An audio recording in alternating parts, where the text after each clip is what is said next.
Құрметті достар, мен Нұркен Әбдіров көшесі 8/2 көшесінде орналасқан асханадан тамақтанайын деп жатырмын. Және біздің Олеся, Олеся аспазшы. Олеся аспазшы. Осы кісі бір не айтқысы келеді енді бізге? Құрметті қыздар, менің атым Олеся, мен Жезқазған қаласында келдім. Осы жерде Қарағанды қаласында мен уже 2 жыл тұрып жатырмын.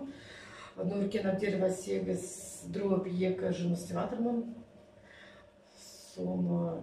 Қашаннан мемлекеттік тілді қай жасыңыздан бастап білесіз? Неше жасыңыздан? Нені? Тілді, қазақ тілін. Жоқ, мен с детства білемін. Мен Жезқазған қаласында бәрі қазақтар вообще тұрып жатыр. Соны бәрі қазақтар қазақшаны айтып жүр. Поэтому бәрі достар, қазақтар солай. Басқаларға не айтасыз? Үйрендіңіз бе? Үйрендім, нені қазақтар. Үйренгені дұрыс па? Дұрыс. Жақсы.